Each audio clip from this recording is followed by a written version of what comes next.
जय श्री कृष्ण। आज कार्तिक महात्म्य कथा का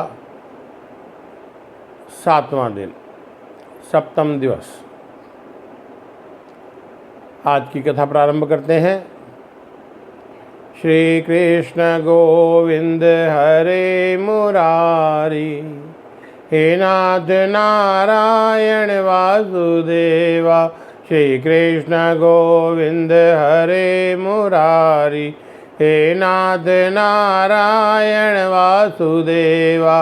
हे नाथ नारायण वासुदेवा, हे नाथ नारायण वासुदेवा। श्री कृष्ण गोविंद हरे मुरारी, हे नाथ नारायण वासुदेवा। बोली नंदकंद भगवान की जय। इसके पीछे वृंदा ने अपने पति जलंधर को स्वप्न में तेल लगाए नगन व भैंसे पर सवार देखा। काले फूल की तुला पहने प्रेतों के साथ दक्षिण दिशा में जाते देखा। मूंड मुड़ाए बहुत अंधेरे में पड़ा देखा। अपने गांव समुद्र में डूब गया। ऐसे देखकर जागकर विचार करने लगी कि अब जागने के अपशकुन कहते कहते सूर्य में छेद व चलते देख अरिष्ट मान बह विहल होकर के रोने लगी। तब तो वृंदा गौशाला, अटारी, आराम की जगहों में सुख ना पा कर के बगीचे में गई। उधर भी बन से दूसरे बन में गई, परंतु अपने को सुखी नहीं पाया। तब घूमती वृंदा ने सिंह मुख के 2 राक्षस देखे। तब भागी तो एक चेला सहित तपस्वी मौनी बाबा को देखा। फिर डर से, हे मुने मेरी रक्षा करो, हे मुने मेरी रक्षा करो, ऐसे बोल करके वो मौनी बाबा से चिपक गई। तब मुनि ने डरी वृंदा को देख करके हुंकार ही से घोर राक्षसों को हटाया।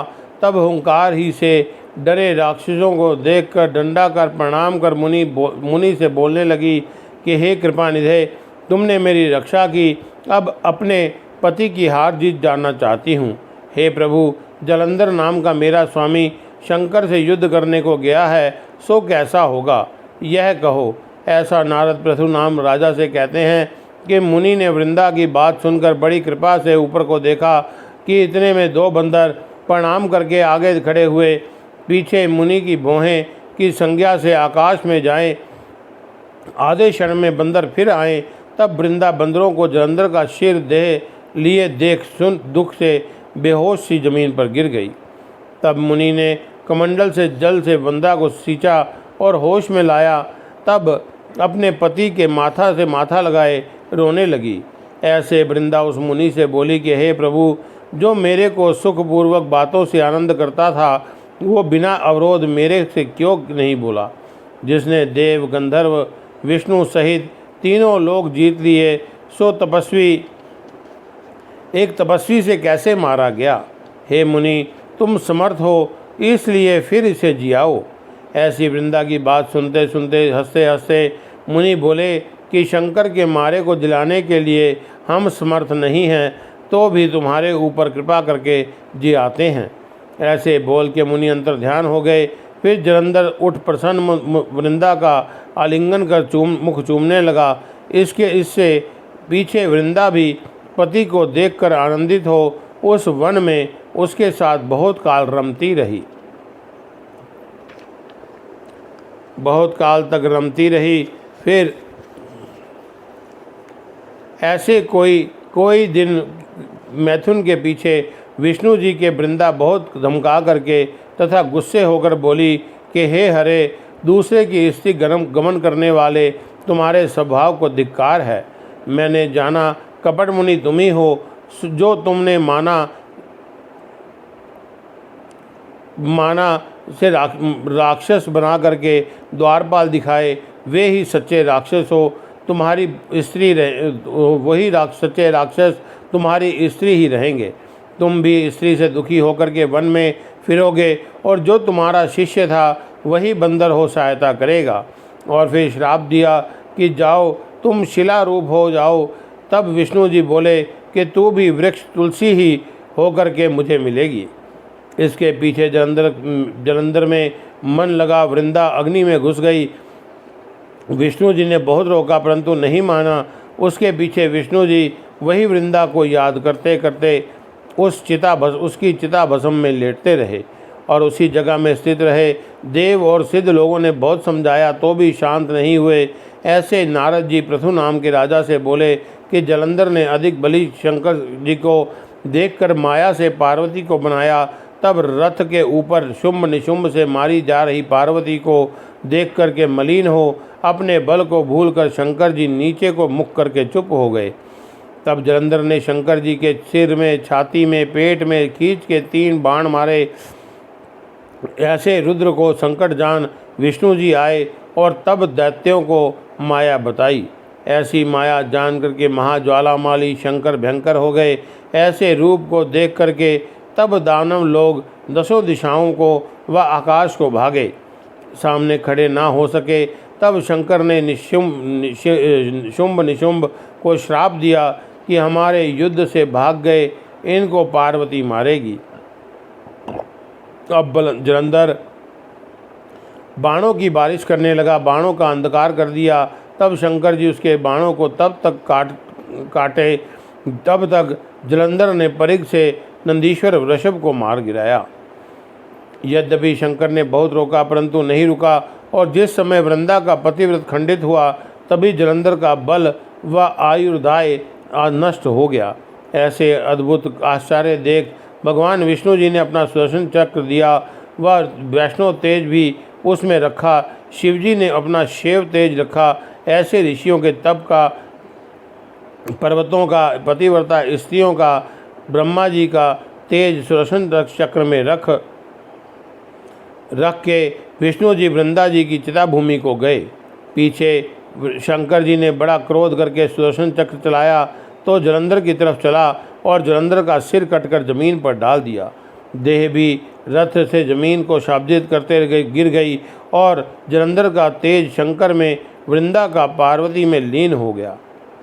उसके पीछे पार्वती देव प्रसन्न होकर के शंकर को प्रणाम करके विष्णु जी का चरित्र कहने लगे कि हे महादेव, तुमने शत्रु से देवों को बचाया परंतु अब कुछ और हुआ, उसमें हम लोग क्या करें। विष्णु जी वृंदा की सुंदरता से मोहित हो गए।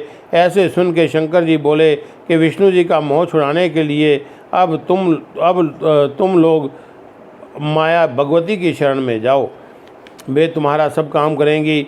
ऐसे नारद पृथु से बोले कि शंकर जी इतना बोल के अंतर ध्यान हुए और देवता लोग देवी की स्तुति करने लगे। उत्पत्ति, पालन, नाश का कारण सतोगुण, रजोगुण, तमोगुण जिससे उत्पन्न है, जिसकी इच्छा ही में सब जगत होता है, उस प्रकृति को हम लोग नमस्कार करते हैं। और जिसने 23 रूप धारण कर पालन किया, जिसके रूप कर्मों का जड़ और स्त्रियों की कथा ब्रह्मदेव भी नहीं जानते, उसको नमस्कार है। जिसके भक्त लोग दरिद्र, अनादर व मोह को भी नहीं पाते, उस मली को नमस्कार है। नारद जी पृथु से बोलते हैं कि एकाग्र मन होकर के जो 3 काल में इस स्तोत्र का पाठ करेगा तो उसकी दरिद्रता, मोह व दुख नहीं होंगे। ऐसी स्तुति करते देवों के ने आकाश में तेज देखा, जिसकी ज्वाला मालाओं से दिशा व्याप्त है। उसके मध्य से आकाशवाणी सुनी कि गौरी, लक्ष्मी और सरस्वती रजोगुण, सत्वगुण और तमोगुण भेष में ही 3 रूप हैं, वहाँ जाओ, वे तुम्हारा कार्य करेंगी। ऐसे देवों को सुनते ही वह तेज अंतर ध्यान हो गया। भक्ति तत्पर देव गौरी, लक्ष्मी व सरस्वती को प्रणाम करने लगे और वृंदा की भस्म में विष्णु जी को बताया। तब तीनों देवियों ने 3 बीज दिए और बोली, इन बीजों को जिधर विष्णु जी हैं उधर बोवो, तब तुम्हारा काम सिद्ध होगा। तब प्रसन्न देवता बीजों को लेकर के वृंदा की भस्म में जिधर विष्णु जी थे उधर बोते गए। फिर बोए हुए उन बीजों से आंवला, मालती व तुलसी जैसे 3 वृक्ष हुए। रजोगुण सरस्वती से आंवला, सतोगुण लक्ष्मी से मालती, तमोगुण गुण रूप गौरी से तुलसी हुई। स्त्री रूप तीनों वृक्षों को देख विष्णु आनंदित होके उठे और काम आसक्त होकर के जैसे ही विष्णु जी ने देखा वैसे ही तुलसी व आंवला ने देखा। लक्ष्मी ने पहले ईर्ष्या से बीज दिया था, इससे मालती ईर्ष्या युक्त हुई। इसी से मालती पहले अति निर्बरबरी हो गई और तुलसी आंवला विष्णु जी के प्रिय हुए। तब विष्णु जी दुख छोड़कर तुलसी आंवला सहित वैकुंठ को गए और कृष्ण की अति प्रिया वृंदा ने तुलसी होकर के शालिग्राम से पूजन संयोग पाया। इसी से कार्तिकोद्यापन में तुलसी के मूल में विष्णु जी की पूजा होती है। ऐसे नारद पृथ्वी से बोले, जिस घर में तुलसी का वन है उस घर की तीर्थ स्वरूप है, उसमें यमदूत नहीं आते। और जो मनुष्य सब पाप दूर करने वाला पवित्र कामद तुलसी वन लगाते हैं, वे यमपुरी को नहीं देखते। नर्मदा स्नान, गंगा स्नान व तुलसी दर्शन, ये तीनों बराबर हैं। तुलसी लगाने से, सींचने से, दर्शन से व स्पर्श से देह का, वाणी का तथा मन का जो पाप नाश करती है, और जो तुलसी की मंजरियों से विष्णु पूजन करता है वह मुक्ति पाता है, गर्भ में वास नहीं होता। और पुष्कर, गंगा जी तीर्थ, नंदी, वासुदेव आदि देव सब तुलसी दल में रहते हैं और सैकड़ों पाप युक्त होकर भी, परंतु तुलसी मंजरी युक्त जो प्राण छोड़े तो यमराज कुछ दंड देने में समर्थ नहीं होते। और तुलसी चंदन जो लगाता है उसको पाप नहीं लगते। और तुलसी की छाया जहाँ जहाँ हो वहाँ वहाँ श्राद्ध करने से पितरों की अक्षय तृप्ति होती है। और तुलसी गंध युक्त जो मनुष्य देते हैं उससे कोटि हजार कल्प भगवान प्रसन्न होते हैं। और तुलसी मंजरी सहित जो मनुष्य कार्तिक में भगवान की पूजा करते हैं वह पत्ते पत्ते, मोती मोती में फल पाता है।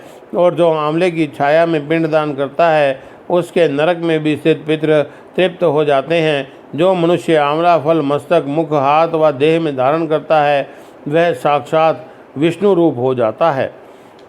आंवला, तुलसी, गोपी चंदन ये जिसकी देह में रहते हैं वह जीव मुक्त कहलाता है। और जो आंवला तुलसी मिलाकर के पानी से स्नान करता है उसको गंगा स्नान का फल प्राप्त होता है।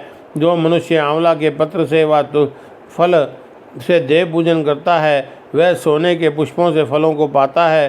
तीर्थ, मुनि, यज्ञ ये सब कार्तिक में आंवला में रहते हैं। और कार्तिक में द्वादशी तुलसी पत्र तथा आंवला पत्र को जो जो मनुष्य तोड़ता है सो अति निग्र नरकों को जाता है। जो मनुष्य कार्तिक में आंवले की छाया में भोजन करता है सो वर्ष पर्यंत में अन्न संसर्ग के पाप से छूट जाता है। और जो मनुष्य कार्तिक में आंवले के मूल में विष्णु जी का जप करता है उसने मानो सब तीर्थों में विष्णु पूजन किया। धर्म, काम व अर्थ जिनके इच्छित हैं उनको तुलसी की माला, आंवले की माला, रुद्राक्ष की माला नहीं छोड़नी चाहिए।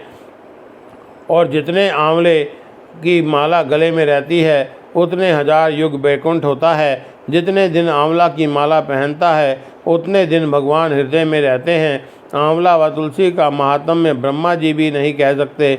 जैसे विष्णु का आंवला व तुलसी की उत्पत्ति भक्ति से जो सुने तो पितरों सहित अग्नि तुल्य विमान में बैठ करके पाप छोड़कर स्वर्ग को जाता है। बोलिए नारायण भगवान की जय।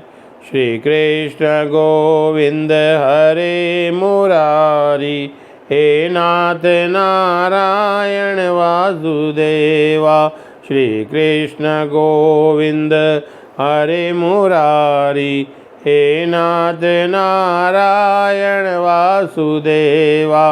हे नाथ नारायण वासुदेवा, हे नाथ नारायण वासुदेवा, हे नाथ नारायण वासुदेवा, हे नाथ नारायण वासुदेवा। श्री कृष्ण गोविंद हरे मुरारी, हे नाथ नारायण वासुदेवा। श्री कृष्ण गोविंद हरे मुरारी, हे नाथ नारायण वासुदेवा। हे नाथ नारायण वासुदेवा, हे नाथ नारायण वासुदेवा। श्री कृष्ण गोविंद हरे मुरारी, हे नाथ नारायण वासुदेवा, हे नाथ नारायण वासुदेवा। बोली नंदकंद भगवान की जय। आज का यह अध्याय यहीं समाप्त होता है, कथा पूर्ण होती है आज की।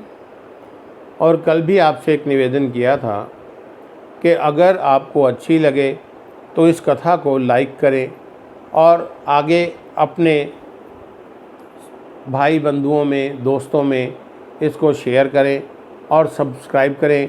अगर कोई गलती रह रही हो तो उसके लिए आप इसके नीचे कमेंट बॉक्स में कमेंट अवश्य करें, जिससे कि हमारी भी हौसला अफजाई हो सके।